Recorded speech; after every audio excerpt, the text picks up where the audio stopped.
अधुना वयं सप्तमे पाठे शानच् प्रत्ययस्य विषये पठिष्यामः। हम थोड़ा जान चुके हैं कि शानच् प्रत्यय भी कृत प्रत्यय है, यानी इसका प्रयोग भी धातु के साथ ही होता है। कौन सी धातु है वो हम देखेंगे, परंतु धातुओं के साथ इसका उपयोग होता है, अतः कृत प्रत्यय है। और जिनके अंत में शानच लग जाता है वो शानजंत इस प्रकार से कहलाता है। वहाँ शानच और अंत है, संधि के कारण च को ज हो जाता है, शानजंत इस प्रकार से पद लिखा जाता है। इसका प्रयोग भी नैरंतर्य के अर्थ में आता है, अर्थात वह कार्य जो अभी समाप्त नहीं हुआ है। जैसे कंपमानः वृक्षः, कांपता हुआ वृक्ष। जैसे हमने क्षत्रिय प्रत्यय के बारे में पढ़ा था, और जो क्षत्रिय प्रत्यय के नियम थे, यत् किंचित वयम क्षत्रिय प्रत्ययस्य विषये पठितवन्तः, ये नियमः प्रायः तत्र आसन् प्रयोग विषये, तदनुगुणम् अत्रापि ते नियमः एव भविष्यन्ति। यानी इसका उपयोग भी विशेषण की भांति होगा। फिर हम थोड़ी सी एक भूमिका लेंगे, किंचित भूमिकां स्वीकरिष्यामः, तत्पश्चात् वयं पुनः पाठं पठिष्यामः। अत्र पश्यन्तु, शानच् प्रत्ययः। पुनः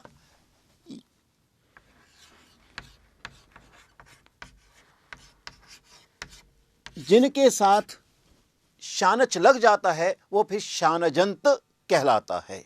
और मैं बता चुका हूं, इस शानजंत का अर्थ है शानच और अंत। शानच और अंत, यह मैंने इसलिए लिखा कि आप यदि अपनी पुस्तक में देखेंगे तो कई स्थानों पर शानजंत लिखा हुआ होगा, शानजंत पद, जिसका अभिप्राय होगा शानच और अंत, ये संधि हो जाएगी, च के स्थान पर ज बन जाएगा और फिर शानजंत बन जाएगा। तो शानच प्रत्यय के बारे में हम पढ़ेंगे। यहाँ एक मुख्य बात मैंने लिखने का प्रयास किया है, आत्मनेपदी इति। प्रायः आत्मने, हम जानते हैं कि संस्कृत में दो प्रकार की धातुएं होती हैं, एक प्रस्मयपदी और द्वितीय आत्मनेपदी।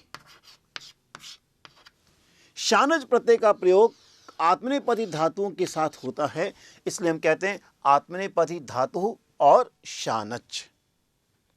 यह मैं फिर दोहरा रहा हूं, हम पुनः वदामि, शानच प्रत्ययस्य प्रयोगः आत्मनेपदी धातुभिः सह भवति। अस्माकं मनसि स्थिरतया भवेत्, शानच प्रत्ययस्य प्रयोगः आत्मनेपदीभिः धातुभिः सह भवति। भावः सह एव यथा क्षत्रिय प्रत्ययस्य, परंतु भेद एषः एव, क्षत्रिय प्रत्ययस्य प्रयोगः प्रस्मैपदीभिः धातुभिः सह भवति, शानच प्रत्ययस्य प्रयोगः आत्मनेपदीभिः धातुभिः सह भवति इति अस्माकं मनसि स्थिरतया भवेत् कि शानच प्रत्यय का प्रयोग हम आत्मनेपदी धातुओं के साथ करते हैं। यदि हम वर्ण विन्यास करें तो बहुत स्पष्ट है, शानच का श और फिर अंत में च, बीच में आन आ जाता है। यदा वयं शानच प्रत्ययस्य प्रयोगं कुर्मः तदा धातु पुनः शानच यदि मेलनं भवति, अत्र श वर्णस्य लोपः भवति। श यहाँ से लुप्त हो जाता है, जैसे क्षत्रिय में भी श लुप्त हो गया था। तदनुगुणं च अपि लुप्तः भवति, जैसे क्षत्रिय में री प्रत्यय का लोप हो गया था। और फिर आन बाकी बचता है, आन इति शिष्ट रूपेण तत्र भवति, यस्य योगः धातुना सह भवति, जिसका योग फिर धातु के साथ होता है। यह भी बताया, इसका प्रयोग विशेषणवत होता है, विशेषण एव अस्य प्रयोगः, यानी शानजंत का प्रयोग, शानच जिसके अंत में है उसका प्रयोग, शानच प्रत्यय यस्य अन्ते अस्ति तस्य प्रयोगः विशेषणवत भवति। और क्योंकि विशेषण की भांति है, हम जान चुके हैं अस्माभिः ज्ञातम यदा यदा विशेषणं भवति तदा किमपि विशिष्टं लिंगम न भवति। परिणामतः त्रिषु लिंगेषु रूपाणि, तीनों लिंगों में इसके रूप होते हैं। रूप कैसे चलते हैं हम कुछ देर के पश्चात देखेंगे, परंतु त्रिषु लिंगेषु शानजन्तस्य अर्थात शानच प्रत्यय जिसके बाद में लगता है उसका प्रयोग तीनों उसके रूप तीनों लिंगों में होते हैं। उदाहरणम् अस्ति, चिन्तयतु एक धातु अस्ति कंप, शानच लगा, रूपम किं भविष्यति? पुल्लिंगे कंपमानः, पुल्लिंगे। स्त्रीलिंगे कंपमाना, अत्र अस्ति कंपमानः, कंपमानः, कंपमान बनकर फिर राम की भांति रूप चले और कंपमानः। स्त्रीलिंग में कंपमाना, लता की तरह रूप चलेंगे, कंपमाना बन जाएगा। और नपुंसकलिंग में क्या बनेगा? कंपमानम। पुष्प की तरह या फल की तरह, फलम फले फलानि, तो कंपमानम, इस प्रकार से उसके रूप होंगे। पुनः मैं आपका ध्यान लूंगा, शानच प्रत्ययस्य यत्र प्रयोगः भवति शानजन्तस्य रूपाणि त्रिषु लिंगेषु भवन्ति। प्रायः पुल्लिंगे रामवत्, स्त्रीलिंगे लतावत्, नपुंसकलिंगे फलवत्। कंपमानः पुल्लिंगे, कंपमाना स्त्रीलिंगे, कंपमानम नपुंसकलिंगे। किंचित अन्यतपि वयम् उदाहरणं पश्यामः। कंपमानः वृक्षः, वृक्ष पुल्लिंग में है, एक वचन में है, इसलिए कंपमानः बन गया पुल्लिंग एक वचन में। लता स्त्रीलिंगे अस्ति, एक वचने अस्ति, अतएव कंपमाना बन गया स्त्रीलिंग में एक वचन में। पुष्पम नपुंसकलिंगे एक वचने यत्र प्रयुक्तम एवं एक कंपमानम, तो कंपमानः वृक्षः, कंपमाना लता, कंपमानम पुष्पम, प्रथमा विभक्ति एक वचन। प्रथमा विभक्ति क्यों कहा? स्पष्ट हो गया कि अगर तीनों लिंगों में है तो सातों विभक्तियों में भी होंगे, संबोधन भी होगा।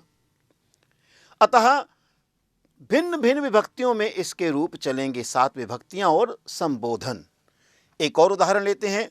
प्रथमा विभक्ति एक वचन में था कंपमानः वृक्षः, कंपमाना लता, कंपमानं पुष्पम, तदनुगुणमेव प्रथमा विभक्तौ द्विवचने रूपम भविष्यति कंपमानौ वृक्षौ। अब क्योंकि ये वृक्षौ विशेष्य है, द्विवचन में है, इसलिए कंपमानौ। लता द्विवचने अस्ति, लता लते, अतएव कंपमाने, कंपमाना कंपमाने। एवं पुष्पे द्विवचने अस्ति, पुष्पम पुष्पे पुष्पाणि, अतएव कंपमाने, यहां बन गया द्विवचन में। यदि बहुवचनं भवेत् कंपमानः वृक्षः, कंपमानः लतः, कंपमानानि पुष्पाणि, प्रथमा विभक्तौ बहुवचने रूपं भविष्यति। चलिए हम षष्ठी विभक्ति का रूप लेते हैं। अत्र वयं पश्यामः वृक्षस्य अभवत्, षष्ठी विभक्ति एक वचनं, विशेष्यम् अस्ति, अतएव अत्र विशेषणं भविष्यति। वयम् उक्तवन्तः विशेषणवत्, अतएव षष्ठ्याम् अस्ति, एक वचने अस्ति, अतः अत्रापि कंपमानस्य भविष्यति, कंपमानस्य वृक्षस्य। अत्र यदि वृक्षाणां भवेत् कंपमानानां वृक्षाणाम्, अत्र यदि वृक्षे भवेत् सप्तम्यां कंपमाने वृक्षे, कांपते हुए वृक्ष में, कांपते हुए वृक्ष का, कांपते हुए 2 वृक्ष, कांपता हुआ एक वृक्ष। कंपमानाया लताया, लताया षष्ठ्याम एक वचने अस्ति, लता का, तदनुगुणम विशेषणम अस्ति, अतएव कंपमानाया लताया, कांपती हुई लता का। द्विवचने भवेत् कंपमानयो लतयो, यहां भी हम पहले विशेष्य को देखेंगे, तदनुगुणम हम यहां विशेषण का प्रयोग करेंगे। पुष्पस्य षष्ठी भक्ति एक वचनम, अतएव कंपमानस्य। कांपते हुए पुष्प का। चिंतयतु अत्र भवेत् पुष्पेषु, अत्र किम भविष्यति? कंपमानेषु। यहां बन जाए लतासु, यहां बन जाएगा कंपमानासु। तो इस प्रकार से शानच प्रत्यय का प्रयोग आत्मनेपदी धातुओं के साथ विशेषण की भांति होता है, अर्थात उसके तीनों लिंगों में सातों विभक्तियों में रूप चलेंगे। यहाँ कुछ मन में प्रश्न आएंगे, उनका समाधान हम बाद में देखेंगे कि जैसे हमने कहा यहाँ आन आता है, श हटा, च हटा, लेकिन यहाँ तो कंपमान दिखाई देता है। ऐसे ही वर्धमान होगा, और भी कुछ उदाहरण आएंगे। इसे हम पुस्तक में जो हमारी सामग्री है उस वहाँ से पढ़ेंगे और समझने का प्रयास करेंगे। पुस्तके अस्माकं यत् या सामग्री दत्ता वर्तते वयं तत्र पठिष्यामः अवगमिष्यामः च। आइए हम अपनी पुस्तक की सामग्री को देखते हैं। सप्तमः पाठः। अत्र बहुत स्पष्ट रूपेण उक्तम अस्ति कृदन्तः। अहम उक्तवान् कृत प्रत्यय है, इसलिए कृदंत बन गया। कृत जिसके अंत में हो, शानच कृत प्रत्यय अस्ति, अतएव शानच से बने हुए कृदंत ही कहलाएंगे। यथा क्षत्रि प्रत्ययांत अपि कृदंत रूपेण अस्ति। प्रथमा भागा अस्ति, अतएव शानच प्रत्यय एक इति लिखितम तत्र। चलिए हम इसे पढ़ते हैं और समझने का प्रयास करते हैं। पूर्व के पाठों में हम वर्तमान कालिक कृदंतों के रूप तीनों लिंगों, वचनों व सातों विभक्तियों में यथा पठन, गच्छन आदि पढ़ चुके हैं। इसी प्रकार वंदमानः, एधमानः आदि भी वर्तमान कालिक कृदंत हैं। कृदंत अर्थात जिनके अंत में कृत है। हमने ऊपर एक बात देखी, वर्तमान कालिक अर्थात इस प्रत्यय का प्रयोग वर्तमान काल में होता है। जैसे कांपता हुआ वृक्ष, यानी इस समय वह कांप रहा है, कांपता हुआ वृक्ष। प्रसन्न होता हुआ बालक, मोदमानः बालकः, प्रसन्न होता हुआ, अतः यहां भी वर्तमान काल है। इनका प्रयोग भी उसी भाव में होता है। इस प्रकार के रूप आत्मनेपदी धातुओं के साथ होते हैं। हम जान चुके हैं, यह बता चुका हूं कि आत्मनेपदी धातुओं के साथ इसका प्रयोग होता है। कानिचित उदाहरणानि दत्तानि वर्तन्ते तत्र। बालः पठन निद्राम कृतवान, क्षत्रि प्रत्यय का प्रयोग है। बालक पढ़ते हुए सो गया। निद्राम कृतवान, निद्रा करने लगा अर्थात सो गया। पठन शत्रन्तः, पठ प्रस्मैपदी धातु अस्ति, अतएव तत्र पठन अभवत क्षत्रि प्रत्यय। परंतु सीता कंपमाना रावणेन सह गतवती, अत्र कंपमाना स्थूल रूपेण अस्ति। कांपती हुई सीता, कंपमाना, कंप धातु अस्ति, क्षत्रि शानच प्रत्ययस्य अत्र प्रयोगः अभवत्, अतएव कंपमानम् अभवत्। पुनः सीता स्त्रीलिंगे एक वचने अस्ति, अतएव कंपमाना तत्र अभवत्। कांपती हुई सीता रावण के साथ गई। कंपमाना शानजन्तः, देखिए यहां शब्द लिखा हुआ है शानजन्तः, और आप समझ गए होंगे ज लगा है क्योंकि संधि के कारण यहां च को ज हो गया है कि च के बाद अ आया था, इसलिए शानजंत बन गया है। कंपमाना में शानच प्रत्यय का प्रयोग हुआ है। इसी प्रकार के अन्य उदाहरण हैं। आइए हम और उदाहरणों को भी देखते हैं।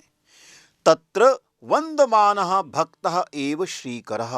वंदमानः, वंद धातु है, शानच प्रत्यय लगा, भक्तः विशेष्य है, पुल्लिंग में है, एक वचन में है, अतः वंदमाना बन गया कि वहां नमन करता हुआ भक्त ही श्रीकर है। निर्मले आकाशे प्रकाशमानः चंद्रः सर्वान् संतोषयति। क्या बात है, निर्मल आकाश में प्रकाशित होता हुआ, चमकता हुआ चंद्रमा सबको संतोष देता है। चंद्रः पुल्लिंगे अस्ति, एक वचने अस्ति, अतएव प्रकाशमानः यहां बन गया पुल्लिंगे एक वचने। स्वच्छ आकाश में चमकता हुआ चंद्रमा सबको संतुष्ट करता है।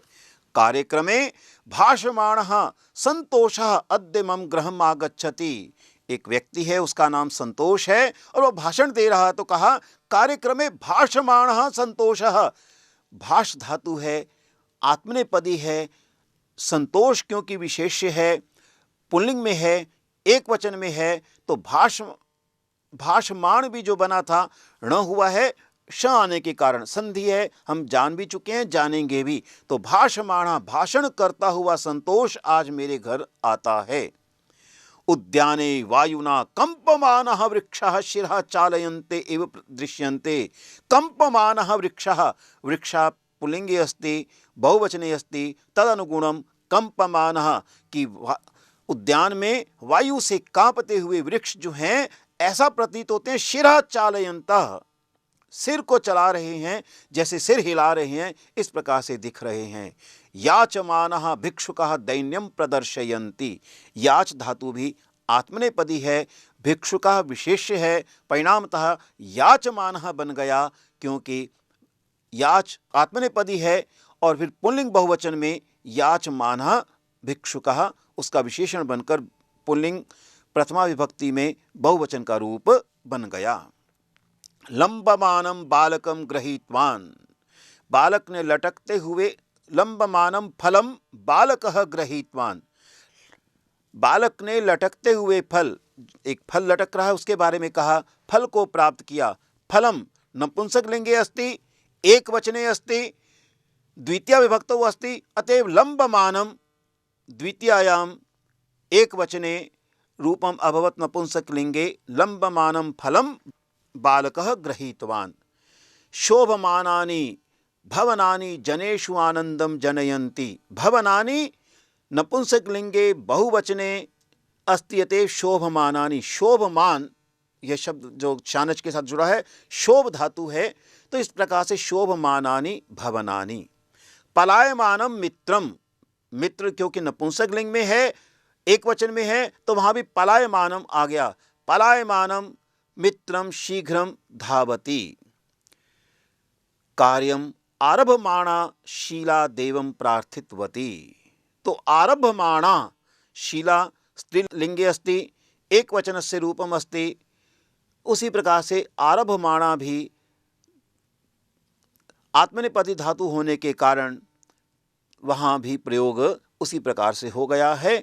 आरभमाणा शीला देवं प्रार्थितवती। कार्य को आरंभ करती हुई शीला ने देवता की प्रार्थना की। पचमाना पाचिका पाकशालां स्वच्छम स्थापयति।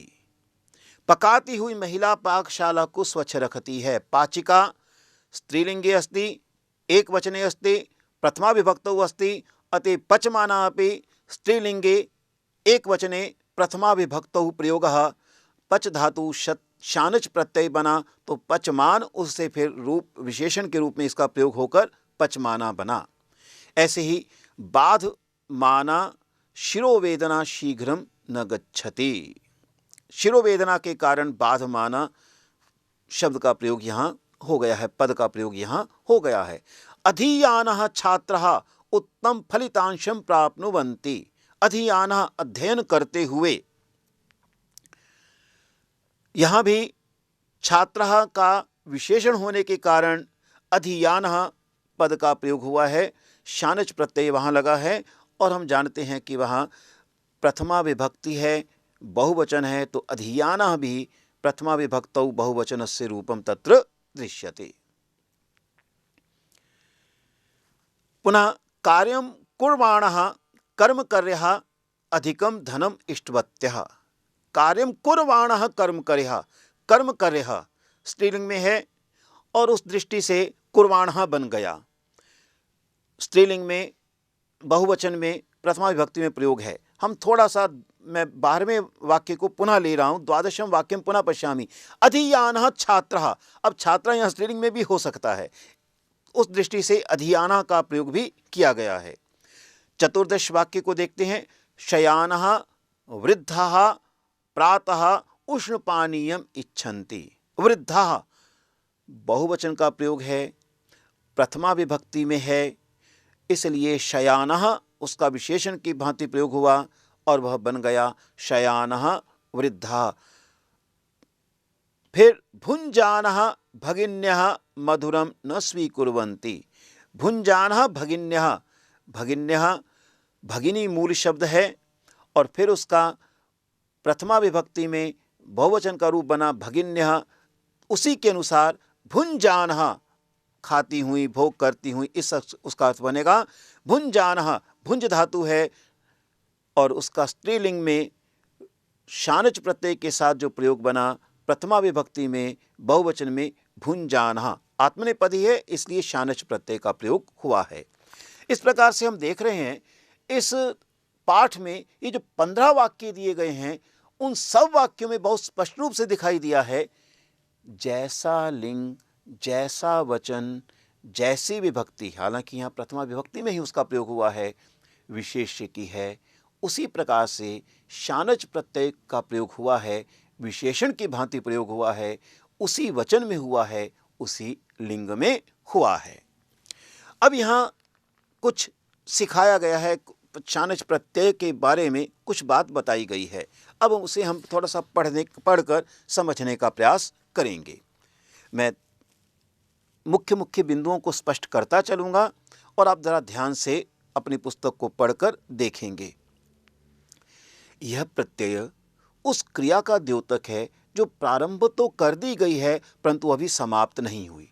जैसे कंपमाना, कांपना प्रारंभ तो हुआ है, कांपता हुआ वृक्ष, यानी अभी उसका कांपना समाप्त नहीं हुआ है, निरंतर रूप से कांप रहा है। इसी प्रकार से बढ़ता हुआ बालक, प्रसन्न होती हुई बालिका, मोदमाना बालिका, प्रसन्न होती हुई अर्थात प्रसन्न हो रही है, अभी तक चल रही है, प्रसन्नता ही उसका मुख्य वहाँ अंश बना हुआ है, परिणामतः वह भी समाप्त नहीं हुई है, अतः शानच प्रत्यय का प्रयोग वहाँ हुआ है। और जैसा हम स्पष्ट कर चुके हैं, शानच प्रत्यय के आरंभिक श और अंतिम च का लोप हो जाता है, शेष आन बचता है। आपके मन में प्रश्न आएगा म क्यों है, वो बाद में आएगा, अगले बिंदु में नहीं, लगभग हम 5वें बिंदु में उस बात को समझेंगे, लेकिन उसका उदाहरण चतुर्थ बिंदु में दिया गया होगा। फिर शानच प्रत्यय का प्रयोग केवल आत्मनेपदी धातुओं के साथ होता है। आत्मनेपदी धातु भी सह एव शानच प्रत्यय से प्रयोगा भवति वयम पूर्वम अत्र स्पष्ट रूपेण दृष्टवन्तः। उदाहरणम कंपते, कंपमानः, कंपमाना, कंपमानम। कंप धातु इति आत्मनेपदी धातु वर्तते। बाध धातु अपि आत्मनेपदी अस्ति, अतः पुल्लिंगे बाधमानः, बाधमाना स्त्रीलिंगे, बाधमानम नपुंसकलिंगे। याचते, याच धातु मांगने के अर्थ में, पुल्लिंगे याचमानः, राम एव रूपाणि भविष्यन्ति। स्त्रीलिंगे याचमाना, लता की तरह रूप होगा, एक वचन में बनेगा, प्रथमा विभक्ति में याचमाना। याचमानम नपुंसकलिंग में एक वचन में रूप बनेगा, फल की तरह रूप चलेंगे, फल एव रूपाणि भविष्यन्ति। तृतीय बिंदु है शानच प्रत्ययांत वाले रूपों को समझने के लिए धातु के लट लकार के अन्य पुरुष के बहुवचन के रूपों को ध्यान से देखिए। अत्र किम कथयितुम् इच्छति, स कथयति यदि वयम शानजन्तानां निर्माणं कुर्मः, जिन धातुओं के साथ हम शानच लगाएंगे और उसका रूप कैसे बनेगा, इसे थोड़ा सरल करने की दृष्टि से कहते हैं। आप कैसे रूप बनाएंगे, वह विधि क्या है, उसके बारे में विधि रूप संदर्भे वदति। अन्य पुरुष, लट लकार के अन्य पुरुष के बहुवचन के रूपों को देखिए, जैसे वर्धते। अब वर्धते का वर्ध धातु है, बहुवचन का रूप है वर्धन्ते।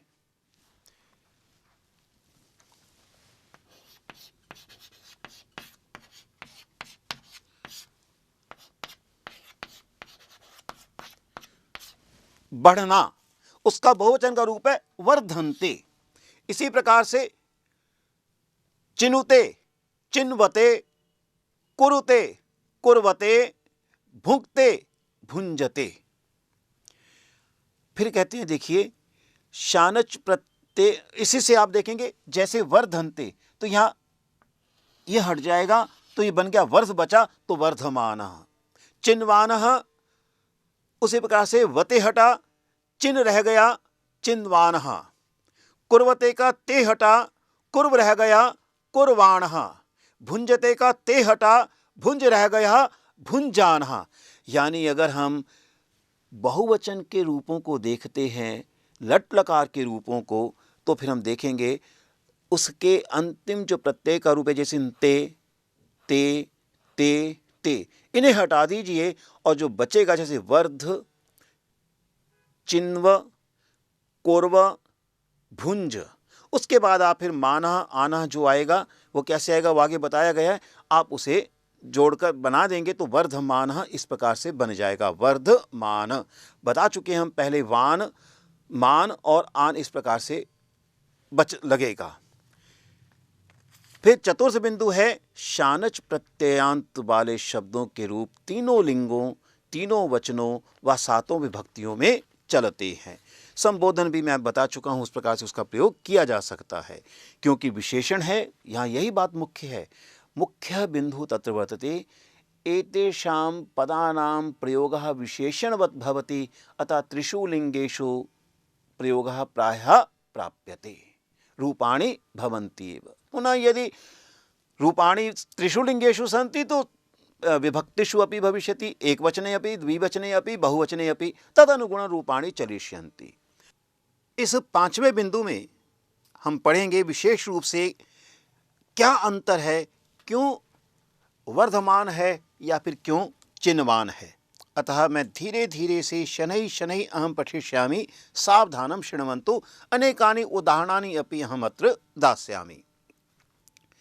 आपने ऊपर शानच अंत वाले यानी शानजंत रूपों में कुछ अंतर देखा होगा। वंदमानः तथा शोभमानः जैसे शब्दों में मान दिखाई देता है, वंदमानः में भी मान है, शोभमाना में भी मान है। जबकि कुर्माणः, शयानः जैसे शब्दों में आन दिखाई देता है।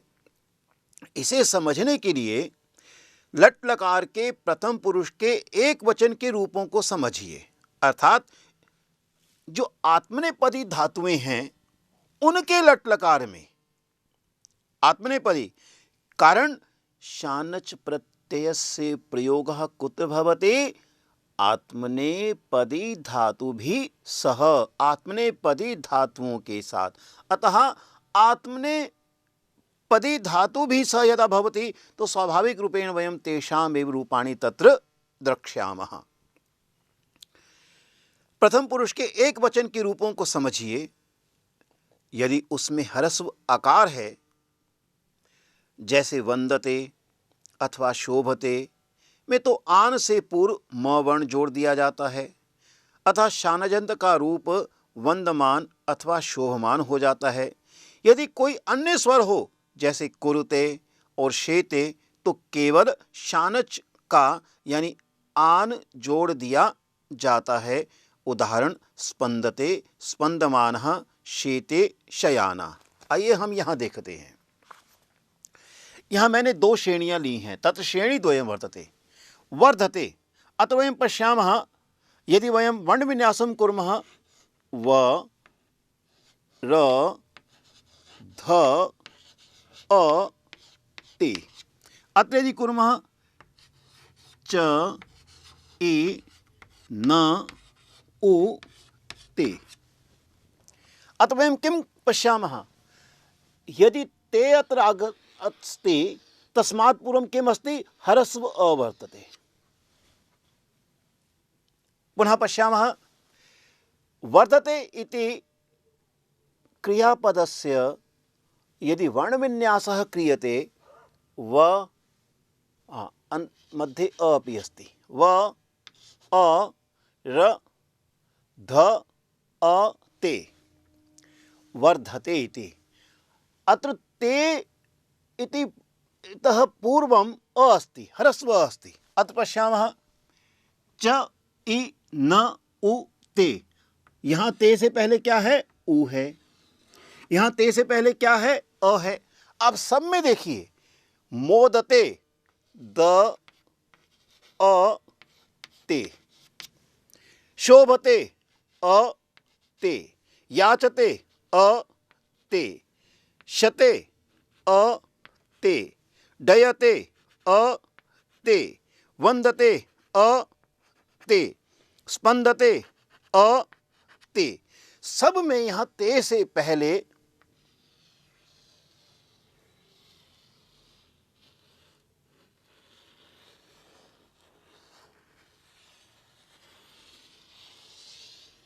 अ दिखाई दे रहा है। और यहां देखिए ते से पहले उ, यहां ते से पहले कुरुते, यहां भी उ, यहां क, यहां ए शेते, तनुते उ, विक्रीणीते त से पहले ई, ते से पहले ई, यहां ते से पहले य। तो यहां दो श्रेणियां हुई। तत्र रूप द्वयम अस्ति। ते से पूर्व जो आत्मनेपदी धातुओं का लट लकार में अन्य पुरुष में एक वचन का रूप है और उसमें जो ते है, अगर ते से पूर्व अ दिखाई दे तो क्या करते हैं? मान जोड़ते हैं। इन सब में ते से पहले अ दिखाई दे रहा है। अतः वर्धमान, मोदमान, शोभमान, याचमान, प्रकाशमान, डयमान, वंदमान, स्पंदमान, सब में मान जुड़ेगा। शानच प्रत्ययस्य आन स्थाने मान इति तत्र युज्यते कदा? यदा ते इत्यतः पूर्वम अ तत्र यदि अस्ति। ह्रस्व, दीर्घ नहीं, ह्रस्व, यदि ह्रस्व अस्ति तदा वयं मान इति योजयामः। परंतु अत्र पश्यतु, ते पूर्वम उ आसीत्, अत्रपि उ आसीत्, अत्र क आसीत्, अत्र ए आसीत्, अत्र उ आसीत्, अत्र ई आसीत्, अत्र ई आसीत्। अधुना यदि ते से पहले कोई और वर्ण आ जाए तो हम प्रायः आन का प्रयोग करते हैं।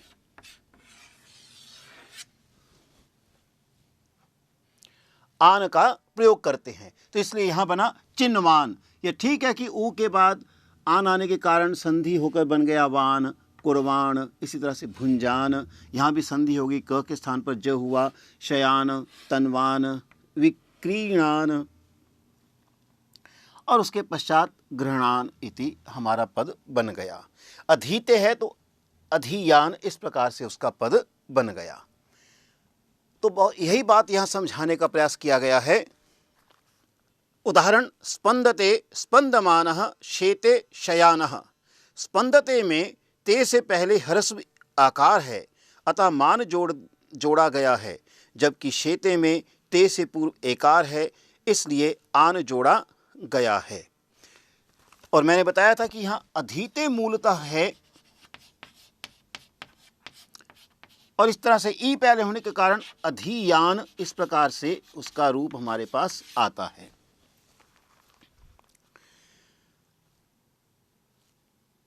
फिर अगला बिंदु देखते हैं। प्रायः आत्मनेपदी धातुओं के ही ऐसे रूप होते हैं। उदाहरण, वंद धातु के शानजंत रूप होंगे वंदते, यानी शानच लगने के बाद नहीं, वंद का वंदते, वंदेते, वंदनते, उसके बाद फिर शानच लगेगा तो वंदमान आदि बनेंगे, यह उसका भाव है। फिर है वंद धातु की भांति मिलती जुलती धातुओं की सूची इस प्रकार से है। सह तो से, सहमान, इस प्रकार का भाव होगा। सह, सेव, लव, दय, क्षम, भज, वन, भाष, शिक्ष, भिक्ष, त्वर, चेष्ट, घट, जृंभ, कम, बाध, इहि, याच, एद, स्पंद, स्पर्ध, लम, राज, रम, वेप, शंक, लंघ, प्रति, ईक्ष, प्र, यत, आ, रभ, प्र, काश, त्रयी, डी, मुद, द्युत का द्योतते, रुच, रोचते, शुभ, शोभते, वृत, वर्तते, वृथ, वर्धते, बुध, बुध्यते, युद्ध, युध्यते, भुज, युज, युज्यते, विद, विद्यते, खिद, खिद्यते, क्लिश, क्लिश्यते, मन, मन्यते, दीप, दीप्यते, प्रसू, प्रसूयते, जन, जायते। कुछ अलग प्रकार से चलने वाली धातुओं के वर्तमान काल के रूप हम देखेंगे एक वचन में, बहुवचन में इस प्रकार हैं जिनसे शानजंत रूपों को जाना जा सकता है। चिनुते चिन्वते, अधीते अधीयते, क्रीणीते क्रीणते, विक्रीणीते विक्रीणते, कुरुते कुर्वते, प्रयुक्ते प्रयुञ्जते, गृह्णीते गृह्णते, मनुते मन्वते, भुङ्क्ते भुञ्जते, तनुते तन्वते, जानीते जानते, शेते शेरते, शयाना शानजंत रूप। इन सब के साथ हमने आन लगाने का प्रयास किया है। अधुना अस्य पाठस्य अभ्यासं कुर्मः। तत्र चत्वारः प्रश्नाः सन्ति। वयं पश्यामः, स्वपुस्तकानि पश्यन्तु। प्रथमः प्रश्नः तत्र वर्तते, अधोनिर्दिष्टानां क्रियापदानां लट् लकार बहुवचनान्त रूपं शानजन्त पुल्लिंग प्रथमैक वचनान्तं रूपं च लिखत। तत्र उदाहरणमपि दत्तमस्ति। कंपते कंपन्ते कंपमानः प्रथमः प्रश्नः। अत्र किं करणीयम्? आत्मनेपदी धातोः तत्र एकवचने रूपं दत्तं वर्तते। एकवचनस्य रूपं तत्र अस्ति अन्यपुरुषे, यथा कंपते। अधुना तत्र कार्यद्वयमस्ति। एकं तु तत् भविष्यति, अस्य बहुवचनरूपं किं भविष्यति, पुनः शानचन्तरूपं किं भविष्यति। किमर्थं? वयं पूर्वं पठितवन्तः, शानजन्तं रूपं यदि वयम् इच्छामः तदा अस्माभिः किं करणीयं? बहुवचनस्य यत् रूपम् अस्ति अन्यपुरुषे, तत्रैव वयं किञ्चित् दृष्ट्वा परिवर्तनं कुर्मः। यथा अत्र अस्ति याचन्ते, ते गमिष्यति, याचमानः तत्र भविष्यति। मानः कथं भविष्यति? वयं पूर्वं दृष्टवन्तः। यदि तेः इत्यतः पूर्वं ह्रस्व अ आगच्छेत्, मानः अन्यः वर्णः कोऽपि भवेत्, तदा आनः। सन्धि तत्र भवति, तदा तदनुगुणं वयं परिवर्तनं कुर्मः। अहम् अत्र केवलम् उदाहरणं द्वयं दास्यामि, तत्पश्चात् भवन्तः स्वयं पश्यन्तु। एकम् उदाहरणं दत्तम् अस्ति, कंपते।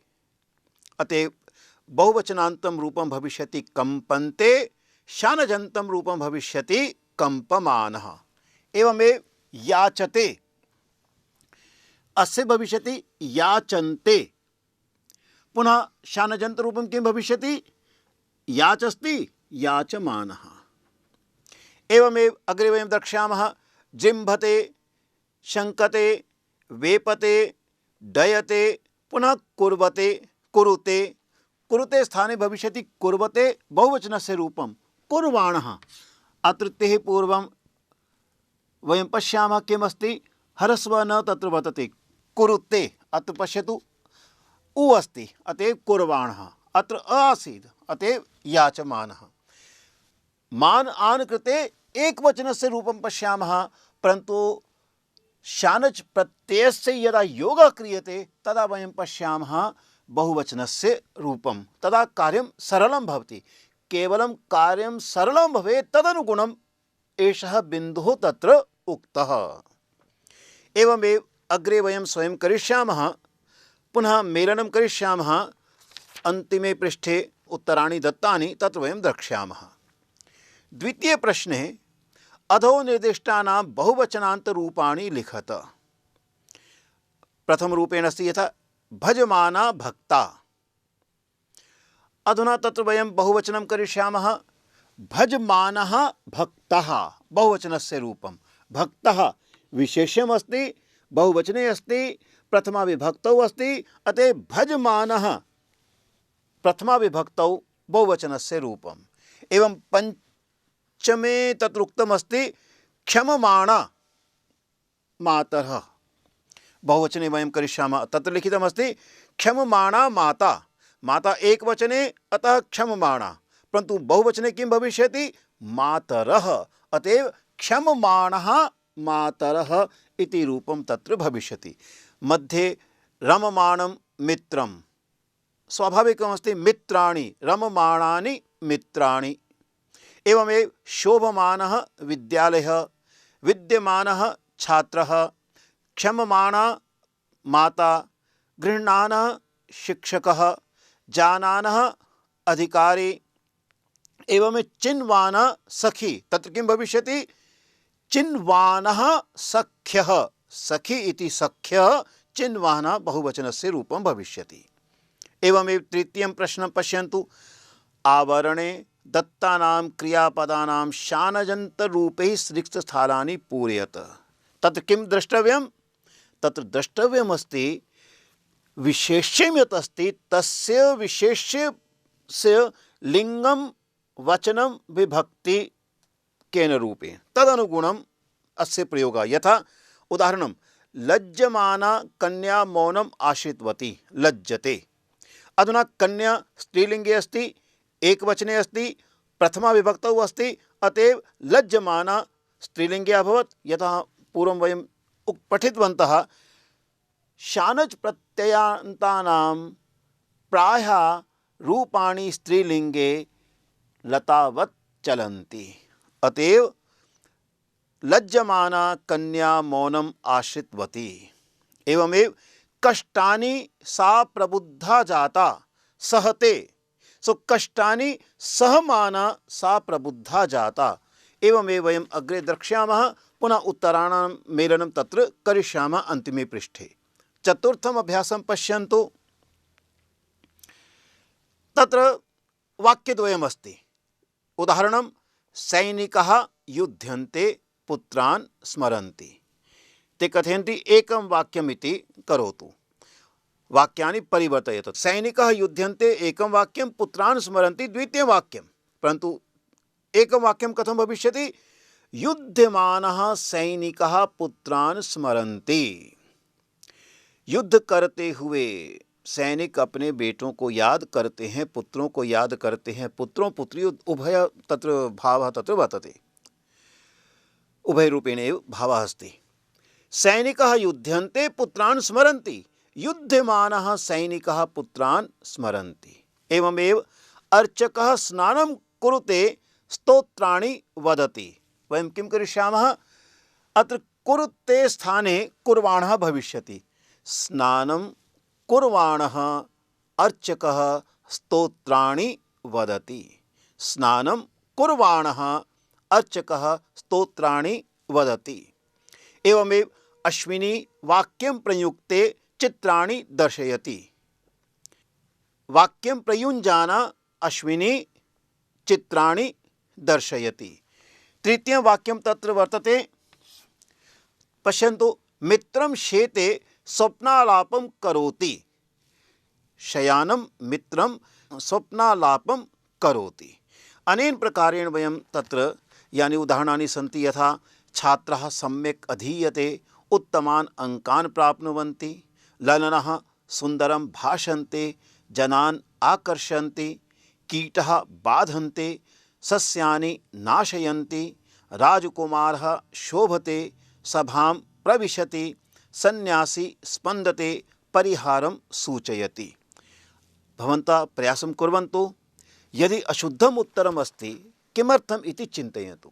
अगर आपको लगता है कि आपका उत्तर शुद्ध है तो सोचिए, फिर नियम को पढ़िए और उसके अनुसार फिर जाइए, अन्यथा किसी की सहायता आप ले सकते हैं। परंतु अभ्यास द्वारा ये भवन्तः सर्वं ज्ञास्यन्ति। इसलिए हम सब अभ्यासों के यहाँ उत्तर नहीं दे रहे हैं।